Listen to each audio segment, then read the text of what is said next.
I got surprised by an Oprah camera crew. A week later, I was on Oprah and Oprah gave me like a side hug. Chance walked into the room like a few weeks into working on the project and ended up asking if he could put it on his album. And it was All We Got with Kanye. He wins a Grammy. I won a Grammy because of it. It was insane. Hey everyone, welcome back to Milwaukee Uncut. This is a really cool episode with Grace Weber. She's got an amazing story from going on Oprah's show, surprisingly going on Oprah's show and winning 25 grand while she was in college. That helped set her on a very interesting path where she ended up collaborating and working with Chance the Rapper, being signed to Capitol Records, later leaving Capitol, and she's got a new album out right now, Paper Flower. So just an amazing story from a local Milwaukee artist. Plenty of amazing stories from a local Milwaukee artist. So thanks so much for tuning in to this episode of Milwaukee Uncut. And please subscribe if you have not already. We have a lot of great content and clips coming up on this channel. Thanks again. So born and raised in Milwaukee, Wauwatosa. I honestly, I don't even remember when I started singing. I feel like I was singing around the house by the time I was 3. My dad can attest. My siblings, I'd be singing in the shower constantly before school and taking up the shower time, of needing to get ready for school. And I'm just in there la da da da da da da. And they're like, stop singing. I need to get in the shower. So it's just been a part of who I am since forever. And my grandpa is super musical, was super musical.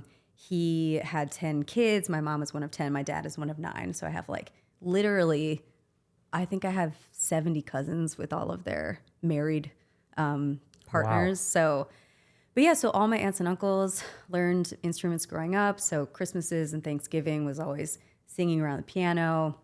So it was always, music was a part of my family growing up experience. And then when I was 9, I performed for the first time at my school talent show. I went to St. Jude's and I sang a Celine Dion song. Actually peed in my pants a little bit, which was a very exciting moment for a 7-year-old. No one knew, but it was a moment that I recovered from through a lot of therapy. No, just kidding. But You just hope no one notices. Yeah, no, I was like, if I can get through that, I can get through anything, I was like, it okay, is now good I can to sing overcome on adversity exactly, at a young age. At a young age. But I sang a Celine Dion song and my teacher came up to me afterwards and she was crying. And I was like, why are you crying? Oh my God. And she was like, your song and your voice moved me. And I just remember it sort of being this aha moment of, whoa, music is really powerful. And from there, I sang national anthems in the city at the Panther Arena and, the Bucks Arena or Bucks Stadium and everything. And I joined the Central City Youth Choir here, which is a huge moment for me, where I really discovered myself as a singer and what I loved about performing, because in the gospel choir, it's very interactive. So, you're singing and the audience, the people, in the church are singing right back with you and they're saying, yes, go do. And that's just what I loved and love about performing. I really like, getting the audience to sing with me and getting, to know them throughout the show. So yeah, Milwaukee is my home. It's where I literally became the singer and the person that I am. Did you go to college or did you just start singing right away and know you wanted to do this professionally? Yeah, I mean, I knew I wanted to do it professionally, but I did go to school. I went to NYU, and I was in the musical theater program my freshman year, and then I realized that, musical theater wasn't really what I wanted to do, so I switched into Gallatin at NYU, which is the music. Well, actually, Gallatin, you can make any major that you want, and so I made a major around music business and visual art and singing, and going to NYU and living in New York was a huge part of my development to being able to be a professional singer and artist, because at the end of high school, I wasn't ready for that. I didn't know myself yet. I wouldn't have been able to handle the industry and all these things. And so college was super important for me. And it's where I, started performing in New York at all these cool venues and just starting to I had my first band and started writing music. And it was just such a, my development I wouldn't be here today with not living in New York and going to NYU and just becoming who I am. What was that like going from Milwaukee to being in your late teens, early 20s, performing at, I'm guessing, kind of hole in the wall venues in New York City, but it must have seemed so cool. Oh yeah, it was so cool. I remember the first week I was there in New York, I called my mom like crying and I was like, I can't do this. New York is like so intense or whatever. And she was like, just dig into it. You got this. And so once I sort of like committed to being a New Yorker and like really like digging my feet into the city, like I loved it. I loved New York. I loved living there. And yeah, I performed at the Bitter End in the West Village. That was like one of my first cool performances when I was in college. And it's a legendary venue. It's very like gritty. It's all these cool performers that perform there. It's one of those bars, you walk in, it like it smells like beer, but it just like feels so good, And yeah, it was so cool to start feeling like, okay, I can do this as an original artist, someone who's writing their own music. I think up to that point, I had so many cool experiences as a singer, singing on Oprah and Show Timothy Paul and all these cool things. But living in New York and performing at these venues was where I was like, oh, okay, I can be an artist. Like I can really do this outside of just being a singer. So yeah. You just glossed over performing on Oprah, yeah, which is kind of a big deal. Yeah. Was that while you were in college, or when did that happen, and how did that come about? Yeah, it was crazy because Oprah, so she had this episode, where at the end of the episode, she was like, I'm doing a karaoke challenge. It's called Oprah's Karaoke Challenge. I want you to apply, go to the website, upload a video of you singing, and you might get a chance to be on the show. And so my friends were like, you got to do it. You should do it. I was like, oh, okay, whatever. So I uploaded the video of me singing Natural Woman, Aretha Franklin. And I remember even when I hit the upload button, the website kind of like glitched or something. I didn't even know if it for sure went through. Yeah, I guess this, like 2009 maybe. And so I didn't even know if it went through. I was like, yeah, well, whatever. And then a few weeks later, I got surprised by an Oprah camera crew in the subway, New York City subway system. And they were like, you're going to be on Oprah. There were all these like lights and stuff. I was like, oh my God, like I'm going to be on the Oprah Winfrey Show. And then a week later, I was on Oprah and Oprah gave me like a side hug and it was amazing and like completely terrifying and life-changing and all the things. Yeah, it was You really didn't cool. know it was coming? There was just a camera crew in the subway There was a camera crew. Well, waiting for you? Yeah, my college roommate got contacted by the show because I had to put like 2 contacts in there. And I think it was probably my parents and maybe they called my roommate. I don't really remember exactly how it worked, but they set up the surprise through her. And so actually she like walked me to the subway because she wanted to get like lunch or something. And right before we went down the stairs, she was like, okay, listen, I have to tell you, there's like an Oprah camera crew down there. I was like, what? Are you serious? He was like, yeah, you got picked for that thing. And so I like was kind of prepared for it, but also like even more like, oh my God, how the heck am I gonna handle this?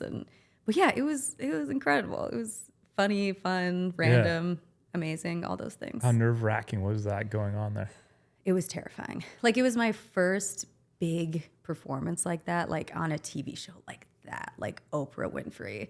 And I was on all the like local news stations here doing interviews. And Billy Ray Cyrus was one of the coaches, Gladys Knight, Ashford, and Simpson. And it was also like a karaoke challenge. So they were like judging you and they picked winners and stuff at the end. And How many people and coaches got on this thing? There were like, I want to say 13 of us from around the country. And they actually gave us names. Like there was like the cowboy, the Midwestern girl. I was the Midwestern girl. That was your nickname? That was my nickname, literally. The Midwestern girl. Nice. So like my face. Very like, creative. Yes, I know, right? I was like, and my backstory was very Midwest. It was like, she basically like I grew up on a farm, even though I did not grow up on a farm. But they really, honed in on that. But did Ralph make an appearance in the trailer? Ralph? Yeah, Ralph. Oh, yeah. Ralph made an appearance on the show. He was in the audience with my mom. They panned to the parents. You have to have the parents moment. And they were very proud. What do your friends call him again? Raw Web. Okay. I went raw Alf, which was incorrect. So Yeah, I got raw that web. raw web. I like It's it. like raw web. He's the boss. That's what they think he's like just such a baller. He has that energy. We can mic him up if we need to and No, bring him off the bench in here. So you got on there. You did not make it through, but you still walked away with like 25 grand, right? Yeah, that was the other crazy thing is that At that age, that's pretty sweet. It was nuts, and we were surprised, like. So I made it through like the first round, and when we did the moment of like, say goodbye to these guys, whatever. She was like, and I have a surprise for you, and she's like, you each are getting $25,000, and someone walked out with a check, the $25,000 check in their hand. And we were all like, what the hell? Like, it was insane. And it definitely was like, not that it wasn't worth it before that. Like, it was incredible. But then that moment, like, the level was already here. I didn't think that it could go up. And then it went like, $25,000 above that. And I wrote Oprah a thank you note for the money. I don't know if she ever got it. But I was like, dear Oprah, thank you for the experience and giving me $25,000. I think I sent it to like the Oprah network, If you're watching Oprah. I'm sure she has it. Yeah, framed someday we're going to meet. She'd be like, oh, you're the one that wrote me the thank you note. Yeah, it's framed. That's very nice of you. You're supposed to I guess write if someone thank you. gives you Someone 25 gives grand, you you a should gift. write them a nice thank Yeah, I you was card. raised well. What did that do to your career right after? Did you get the flood of attention that people think you get after you appear on a show like that? Yeah. I mean, it was a lot of pressure that I don't think I was like ready for at that point.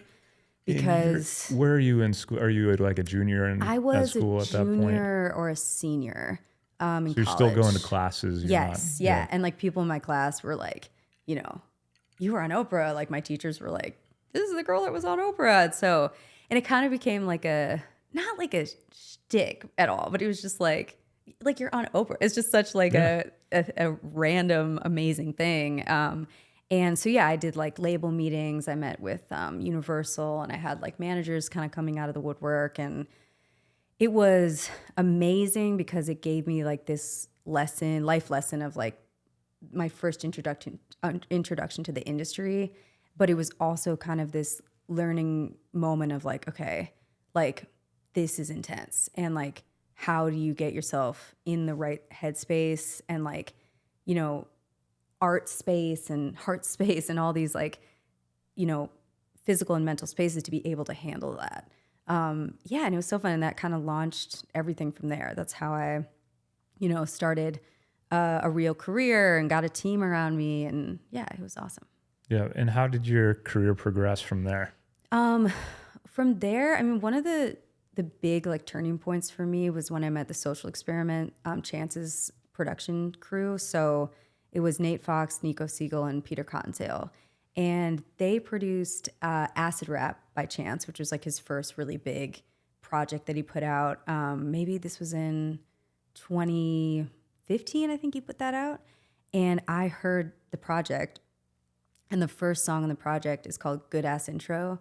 And it's like this gospel choir sounds with like hip hop and R&B and like everything that I was hoping to put into my music and trying to figure out, how do I incorporate like gospel sounds, not in a religious way, but like just those types of choral sounds with the R&B thing that I want to do, and with like a current sound too. Like I think up to that point I had really been doing more of like an old school soul thing, kind of like Adele, or like really trying to find my sound that was like who I am as an artist. And so when I heard Good Ass Intro on Chance's, project, I was like, who are these producers? This is who I want to work with. This is who I want to develop my sound with. Like, I don't want to sound like anyone else except for me. So I put some feelers out, and I was like, does anyone know like the Social Experiment, Nate Fox, whatever? And none of my friends knew them. So I kind of just like put it out into the universe. And a few months later, I was in LA, and a buddy of mine texted me, and he was like, hey, I'm going to the studio. If you want to come through, like, here's the address, whatever. He didn't say who was there. And I was so tired. And I was one of those days where I was like, should I go? Should I go to bed? Whatever. And then I was like, no, you got to go. You got to rally. So I went, and I met these guys Nate and Nico, and I didn't really know what they looked like. They were just kind of this like the social experiment. And it was kind of this was like 2015 when I met them. And so like Instagram wasn't that big of a thing. Like, and so and Nico went by Donnie Trumpet at the time. So I just like didn't put it together that I was meeting the guys that I had been wanting to meet this whole time. And so they pulled up this track. It was amazing. Like it just sounded so good. And I was like, hey, can I sing on this? Like, let me get in the booth and sing. So I got in the booth, I sang, like it was so dope. Like it sounded amazing with me on the track or whatever. And so I got out of the booth and the guys were like, yo, you're so dope. Like, who are you? Whatever. And, told them who I was. And I was like, who are you? Like, what do you guys do? They're like, oh, we go by the social experiment. I'm like, no way. I was like, I've been trying to meet you guys. This is crazy. And so then like, I literally asked them, I was like, do you want to produce an album with me?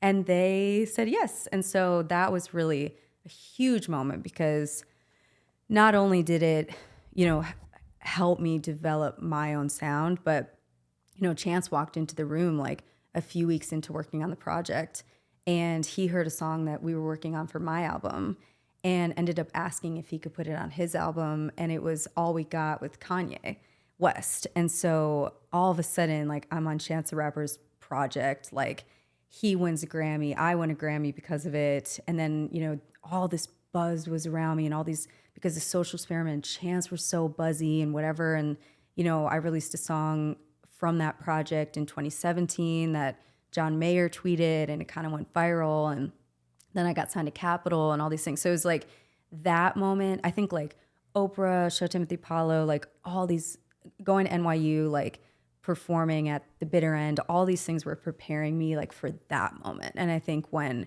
that happened, I was so ready to step into that and just was so happy. Like I loved it so much. I think before that I was kind of scared, like I didn't want to be too vulnerable or, get like booed off the stage or whatever. And then when I was in my mid 20s, I was like, okay, cool. Like I got this, I know who I am and I feel confident to do this. Yeah. Were you in shock at all when this was happening or did you feel like you belonged? What was that like? I felt more like I belonged, like, cause it was really magical. Like being in that studio when Chance was working on Coloring Book and when those producers were just so in their zone creatively, like they were the type of guys, I had never met anyone like them. Like the producers that I had been working with up to that point were sort of like older producers, people who had worked on like Joss Stone projects or like not Adele literally, but that type of artist. And so, yeah, they were kind of in their like late 50s, early 60s. And so the vibe in the studios were always, chill. It was usually in like pretty big professional studios, sort of like a high pressure situation, not like the most loose. And when I met Nate and Nico, the studio that I walked into in LA was like filled with weed smoke. Like you just walked in, you were like, like, and I was like, okay. And like there was like a ton of people chilling in there, just smoking. Like, and I remember just kind of sitting on the couch and being like, okay, this is cool. The Midwest girl. Oh, for sure. I was totally living the Midwest up to your name. Oh, big time. Like I had never been in like that cool of a setting before. And Nate, up to that point, like when I was in the studio, you come with a song prepared and then you record it. But with Nate and Nico, like we were making the project together as we went along. And so the first day when we got started, he just handed me a mic. I was sitting on the couch and their studio is like this really cool space, like a house basically. And he just handed me the microphone and was like, yeah, just start singing when you feel like it. And so they'd pull up this beat and I'd start singing. And so they were just in their like creative high point. Chance was just like killing it. Everybody was so a part of this moment of like, Chance is going to win Best New Artist. Like just everything was happening. And so being there, like I felt like I was supposed to be there at that moment because of just how like, I don't know, it was just so magical. It was amazing. Yeah. And then you get signed to Capitol. Yeah. Tell me about that. Yeah, Capitol was awesome. I actually so I got signed in 2018, and it was a pretty crazy process because so they were interested in me because this song went viral when John Mayer tweeted it and all these things, and like because I had just won the Grammy, and the Social Experiment guys were like probably some of the biggest producers at that time. And you still don't have your debut album out at this point, right? Correct. You just were collaborating with the Social Experiment. Were you putting out your own music as well on top of that? I had put out some stuff like a few years ago, but then I took it down because it wasn't really like who I wanted to be as an artist. It was sort of like that exploratory phase. And so I didn't really have anything out at that point. So what are you listed at as a, on like chances? This may be a dumb question, no. music wise. I'm just curious. Writer. Got and it. Okay. I sang on it too. So if you like listen to it, you'll writer, hear these, vocalist. Yeah, writer, vocalist. Okay. Yeah. And by being that, because he won, I think he won Best New Artist and Best Hip Hop Album, but you get a Grammy because you're part of the project. Yep. Yeah. So so Capitol, they were interested. They started hitting up my manager, and like the conversation began. And then they, like the head of A&R from Capitol came to see me live. He loved it. And then, the process began of like, we want to sign her. And I ended up officially signing in like the summer of 2018. And it was really cool. It was crazy. I mean, it was like definitely the next level. When the first meeting that I had with the label, there's like, 10 people sitting in a circle talking about, your project and and at that point I had the project like almost ready to go. So they had heard the whole album. Chance was on the project. We had West Side Boogie on the project, like some huge features. And so Vic Mensa was on it. And so for them, that was also really exciting that they just loved the album. And that's really why I got signed, is because they were excited to put it out.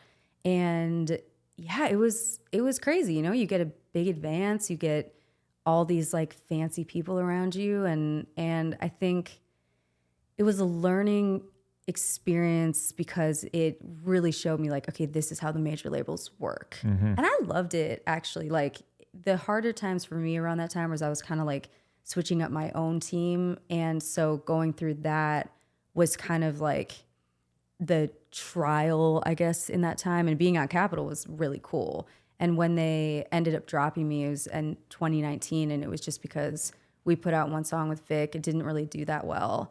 And they were kind of like, we could keep investing in this, and you might be like shelved, or we don't know what's going to happen because the first song didn't, the return wasn't as big as we wanted it to be based on the investment.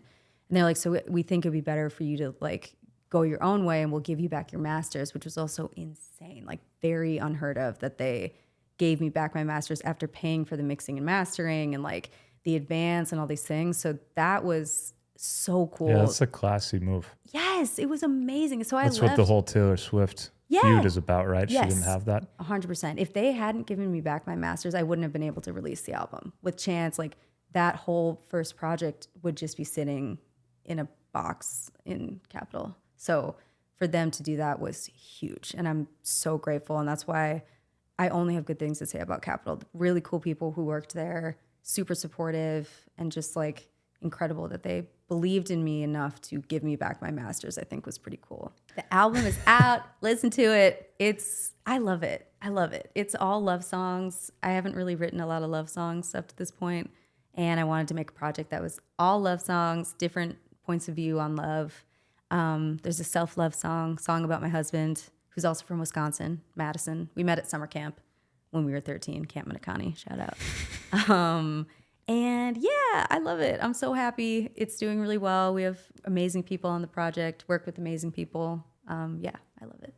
So you met your husband when you were 13. Yeah. When did you start dating? When you were in college? Did I hear? I did some homework on freshman year. Your life, obviously, before the interview. But oh yeah, freshman year we started dating.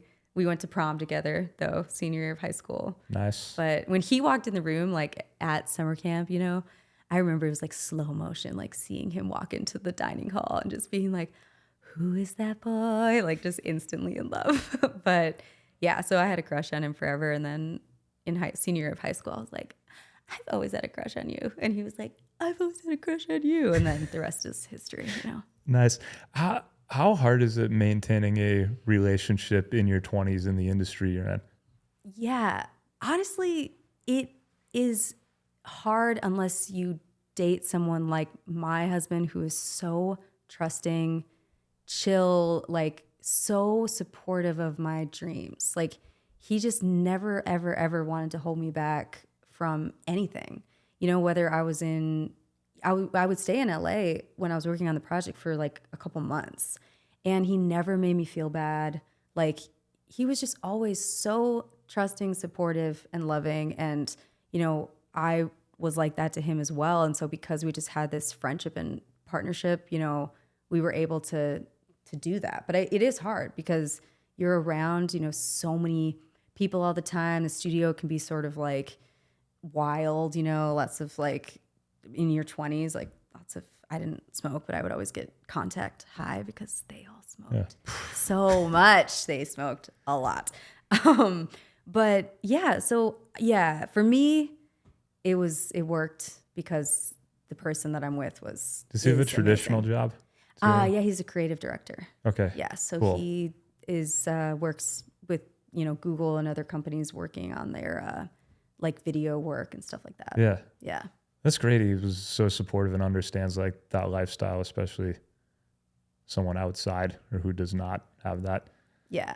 100%. I think that's pretty rare. Yeah. What would you say the single biggest break you've had in your career has been? Was it Oprah? No, it was the Chance stuff. Yeah. Like that was huge because Oprah. So it was serendipitously showing up to the studio when you didn't want to show up. If you never did that, that never would have happened. 100%. It's a good lesson to people to show up. That's what I say. I met some kids last night at that might be, is that Raw Web? Raw Web.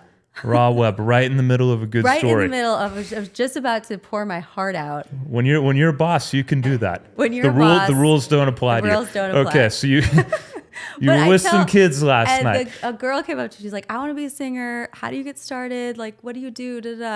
And I was like, honestly, like it's showing up, you know, like putting yourself in positions to be there, like when lightning strikes, because there's so much that you can't control in the industry. Like you can do everything right and you can't quite get to the places that you want to. But if you just like trust, you know, like I put a video up on Oprah's thing just because like, okay, you know, and that led to this huge thing. Or, you know, I went to the studio and that led to this. And so I told her like, you know, you hitting me, she was a string player. She was like, you even talking to me right now, like asking me questions. Like now I know what you want to do. If I'm in Milwaukee, like maybe I need some cello on a song, I'll think of you because you came up to me and we know each other now. You'll come in the studio, maybe, you know, Chance the Rapper will be there. Yeah. And then all of a sudden you're on this huge album. So it's all about just like putting yourself out there and being willing to take risks to like, you know, fall on your face and just be okay with that and get back up and yeah. Yeah, 100%. I've gotten a number of clients showing up to events that I did not feel like showing up to, and you meet some person that leads to something else. And yeah, showing up is very important. What would you say the biggest struggle that you've ever had in your career has been that you've had to overcome? Like not feeling good enough or feeling like I am trying to make it in this, like on this level that I don't even know what that means. You know, I feel like in the industry, there's such a thing of like, you make it or you don't make it. And so when you're growing up, there's this concept of making it. And it's sort of this like ethereal thing that's like, okay, at some point I'm going to feel like I made it because I'm doing X, Y, Z. And I think because you're so focused on that, which maybe it's, you know, singing to a sold out, you know, 5,000 seater venue, or maybe it's, you know, like singing on Oprah could have been a made it moment for me. But I was so focused on like, I don't know, this feeling that I was supposed to feel of like making it, that I forgot to like embrace every single moment that was very special in that moment. And, you know, Oprah was actually a big moment where I realized that, because I was so nervous to be on the show that I kind of like blacked out, not really literally, but I barely remembered it. And I was like, I don't want that to happen again, where like I'm in a situation and I can't really remember it because I'm so like scared to mess up. But yeah, so I just really keep reminding myself, like, last night was a moment that I want to remember and I want to cherish. And like, I don't want to judge it as being, good or bad. Like, I just want to be in the moment with it. And I think getting over that, and like getting over your ego kind of like, oh, like if this many people show up, like, does that mean that I'm not good enough or da-da-da? Like, just letting go, or like if I don't get this award or whatever, like letting go of all of that stuff is what has helped me just fall in love with music and with being an artist. And so that was a process. It's still a process of getting over. Yeah. I'm sure. I want to dig a little deeper into that because you're in such a kind of high trigger environment for that, where every piece of content you put out, you're getting judged by how many views it has, how many people show up to your shows. It's just the nature of it. And there are real consequences if you don't get a lot of views, like getting dropped, or if you get a ton of views and new opportunities can open up. So that stuff does matter, but it's not healthy to pay attention to it or keep clicking refresh, which I'm sure is really easy to do. Oh yeah. What do you do? I also, not to go on a tangent, but I was listening to your podcast episode with Charlie on his Cast, which would have been probably 2.5 years ago at this point in time. But you talked about mental health and doing meditation and Buddhist chanting and stuff like that. So I'm just curious how you manage that, because it is a real thing, especially in your industry and in a lot of people's work lives. Even they're getting judged on output and metrics and I mean, it is really tough. Like Instagram, I think, has done a number on all of our mental health, because like, it's like you're getting likes and you start like tracking your self-worth based on like how many likes you get on a post. And like, it can feel, especially when you put so much effort into a post or something, and then you feel like it didn't get received or people didn't like it. Like it's so sad that like social media has done that to us. There's also like so many beautiful things about social media. Obviously, careers have been made, beautiful stories are told, but the negative sides are really hard to get over. And I think like for me, at the beginning of my tour, I was really stressed because ticket sales weren't as high as I wanted them to be. Like I was super nervous to let the venues down. Like I didn't know if if it was gonna be good enough. And at the first show, I felt sad, and it wasn't like, I wasn't in this mindset of like loving being on stage. And in the same way that the Oprah thing was this turning point of like, I don't ever want to not remember a special moment. The first night of the tour, after I got off the stage, I was like, I don't want to like not enjoy this. I don't want to like not have fun. I don't want to not give myself 100% to the audience. So what do I need to do mentally to like get in a space where I can be more present and be happy and have fun? And so for me, it was like a practice of switching the mindset from like, how can I control people getting in the room and like all these things that don't really matter, to like, what can I control? And that's actually letting go. Like I can just let myself let go. I can meet people who told me, your song got me through breast cancer, or DMs where it's saying, someone told me my life is in pieces right now, and getting to be at your show for an hour, like gave me a break and showed me that I can make it through.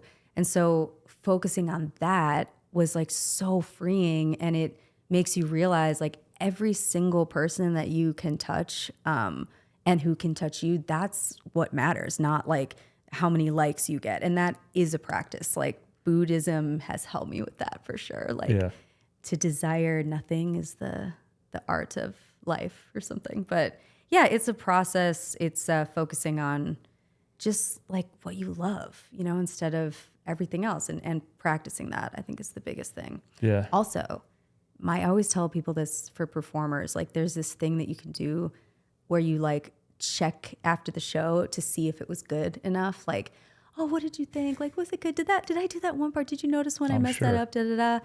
And I used to do it in my 20s. And I realized that there was a moment where someone was like, oh, I thought it was really good. You didn't think it was good?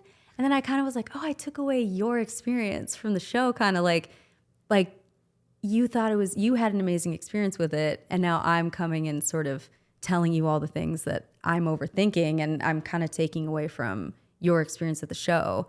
And so I stopped doing that. I stopped checking if the shows were good enough. Like I just walked off stage and I was like, okay, cool. I did that. That was like an hour. That was really fun.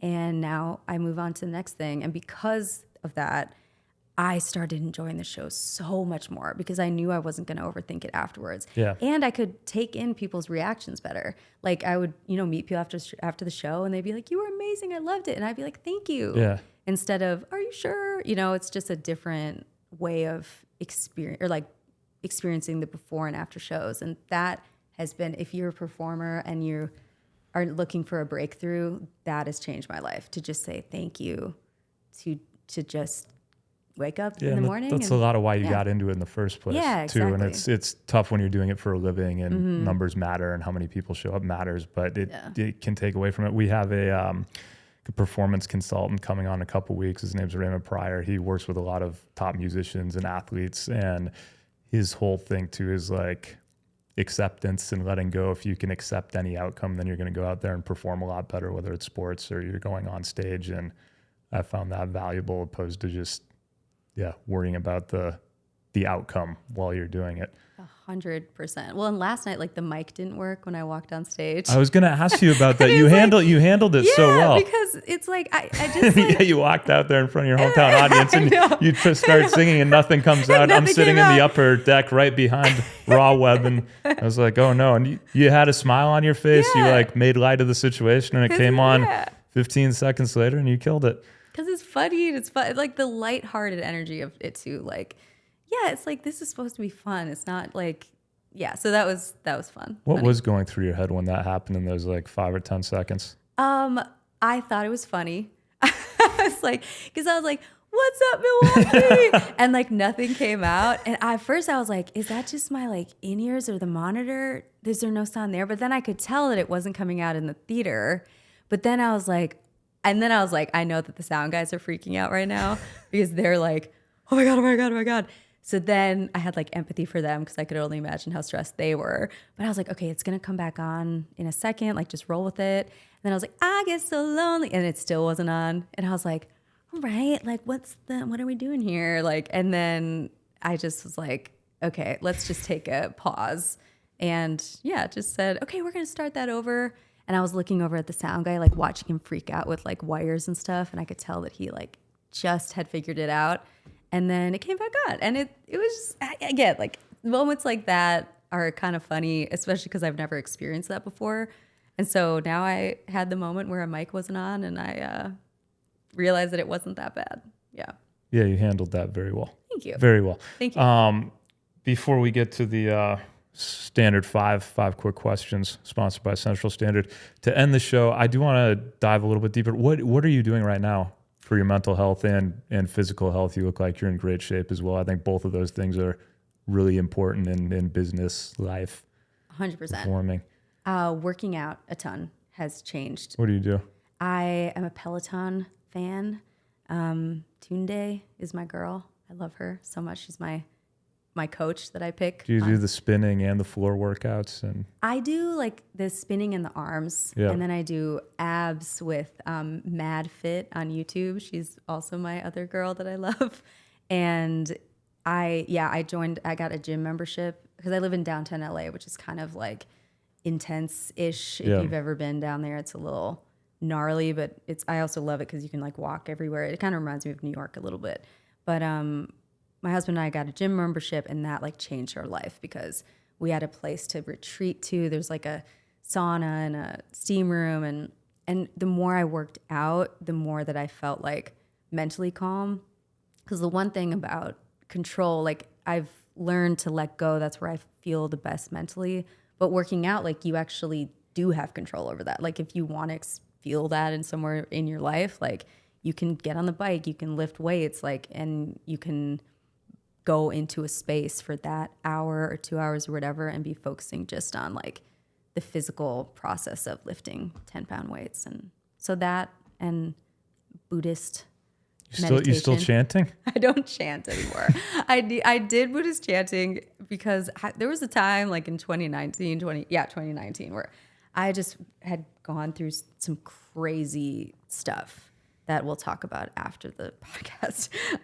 But I needed something to like pull me out of that. And it was also kind of the serendipitous thing where I Googled like Buddhist stuff. I don't even remember what I did. And like this thing came up on Google Maps and it was like, come join the Buddhist chanting thing in Topanga Canyon. So I was like, okay. So I went to this thing. It was like all these like old hippies living in Topanga Canyon. Oh, yeah. And they were like Buddhist chanting. And I'm like, all right, this is weird and cool.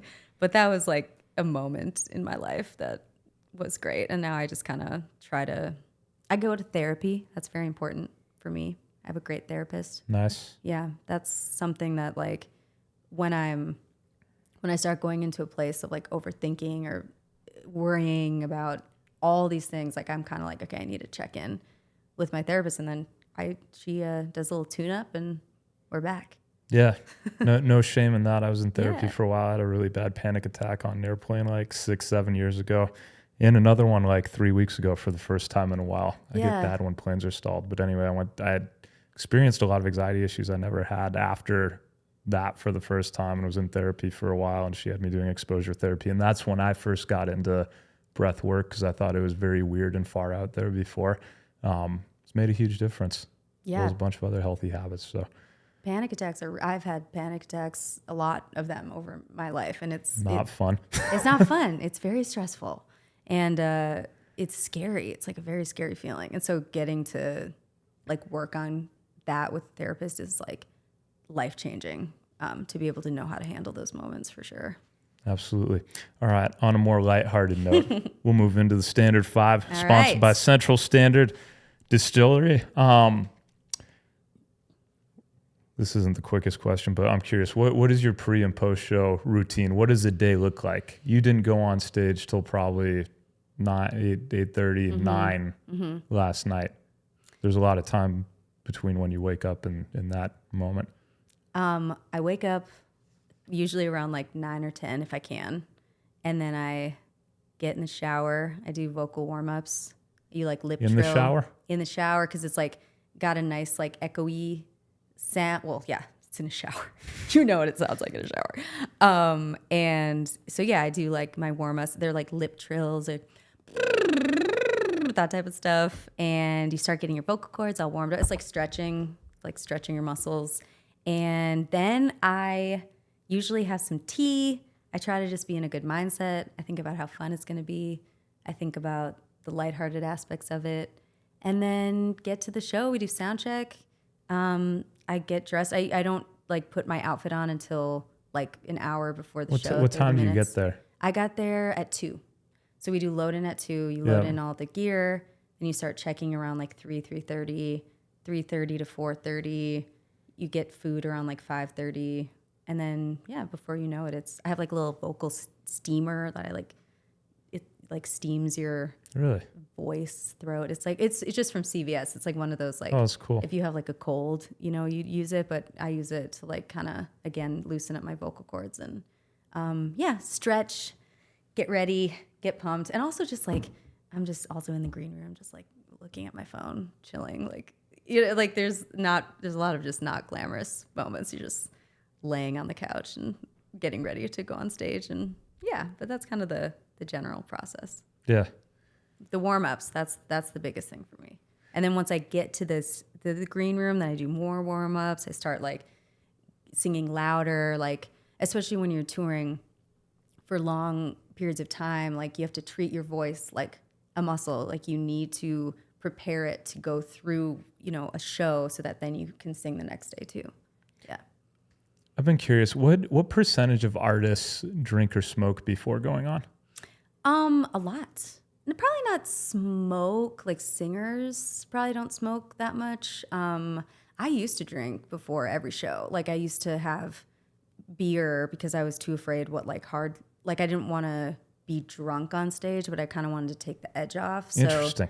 But I stopped, so it helped me feel like looser on stage. Did you have like a couple beers where you're kind of hitting that perfect alcohol level, exactly. Not over the top? I would kind of plan it. I'd have like one before stage and then I'd have one on stage so that I kind of knew like how loose I was going to be.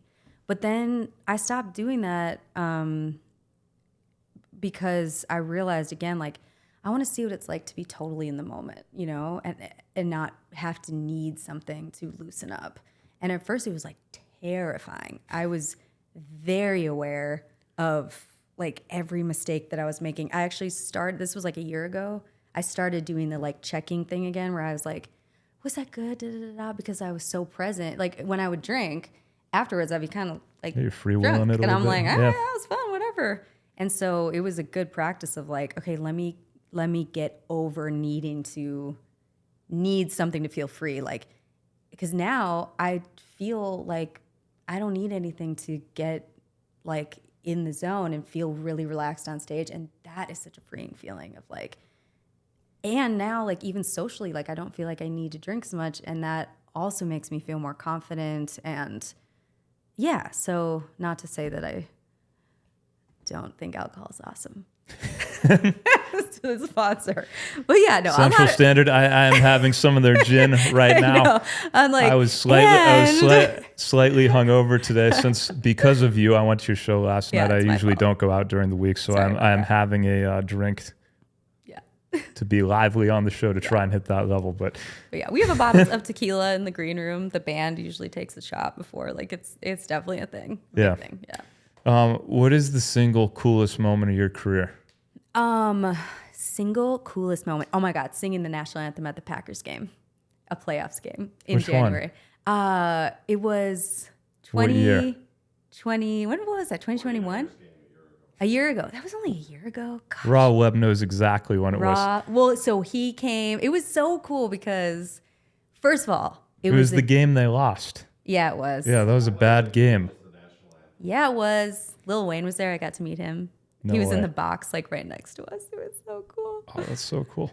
That was just so fun. Like to get to sing at this middle of Lambeau Field for a Packers game. And like my dad, you know, got to be on the home field. What's it called? The field? Sidelines. Thank you. Like, what's it called? The sidelines. You know, Dane was there. Like, it was just so cool. And then to like nail it, you know, in this big setting. And I actually practiced in a walk-in freezer, because I wasn't sure what it was going to be like to sing in like freezing temperatures. Cold exposure is good for you. I got into that last spring. Yeah, it's great. It's very refreshing. Yeah, so go stand in the middle of Lambeau Field when it's 10 degrees and you'll feel very alive afterwards. If I remember correctly, Raw Web, you may remember this as well, I think they scored a touchdown on their first drive. Yeah, they did. And did not score after that, probably inspired by Grace Weber. Yeah. And then the rest was kind of the downfall of Aaron Rodgers before he made it to New York. But yeah, that was a great 5 minutes in Packer history between your national anthem and the first drive right there. Yeah, especially because the drive was inspired by me. What is the most starstruck you've ever been? Chad Smith, Red Hot Chili Peppers. He was friends or is friends with someone I worked with. And so I got to like stay at his house and like become friends with him, which is really cool. And I got to like be side stage when he was playing in South America when I was touring with Chance. And I like, got to go hang with like Chad Smith, the drummer of the Red Hot Chili Peppers, which was cool. That Chance has like a very, you know, magnetic star quality. So when he walked in the room for the first time, I was like, whoa, Chance is very like buzzy. But yeah, I think Guillermo del Toro is a fan, the filmmaker. That's cool. I haven't met him, but he like followed me on Twitter. And I was like, hey, Guillermo, you know, maker of Pan's Labyrinth. Yeah. And he was like, I'm such a fan of your music. Like the light singer, songwriter, soulful person. It's cool to get those random messages. I'm sure you've gotten several over your career. I was listening to something else. Didn't Dwight Howard like reach out to you and come to your show, which would be very hard to miss, as he's just a jacked 7'1" guy. Yeah, I think when I gave him like a hug, I was up to his like hip. But yeah, probably. So you're not that short either. Oh, I'm pretty 5'2". Are you only 5'2"? People think I'm tall. It's weird. Maybe it's the stage presence. You play above that. Yeah, I play 6'2", but I'm really more than 5'2". Yeah. What is the craziest thing that's ever happened to you on tour? Craziest thing that's ever happened to me on tour. I'm trying to think of like some of the like when I was well, I'll say when the mic didn't go on last night. Just kidding, not really, but I have never experienced that. But when I was touring, so I sang backgrounds for Chance in South America, and when he was doing the Lollapalooza tour, and there was a show in Sao Paulo. I can't think of things today. And there was like 200,000 people in this like festival setting because he was opening for the Red Hot Chili Peppers. And so him plus them, like I've never stood in front of that many people and witnessing like the intimate moments where it felt like we were in like a cafe was incredible. And it was one of those moments that I'll never forget of just like the power of music connecting with and touching like 200,000 people. It was nuts. Yeah. Yeah, that's crazy. It was awesome. What's your favorite place to go to when you're back home in Milwaukee? Gillies ice cream. Nice. Yeah. I'm the biggest fan of their custard, burgers, fries. I actually haven't gotten any ice cream yet. Or custard. That's very important. Custard. You got a few more days here. I know. Oh yeah, it's definitely happening. Like I literally can't leave without having a Gillies cone. So yeah, that, but you know, my parents' house, all those special places. In Tosa. Yeah. Tosa, represent. Yep. Last question. What do you love most about Milwaukee? I love the energy here. I love like the kindness of people. I love just like, yeah, like how warm it feels here. I was getting, you know, a beer last night with my friend from high school, and it just felt like, you know, we haven't seen each other in like a year or so, and it just felt like we saw each other yesterday.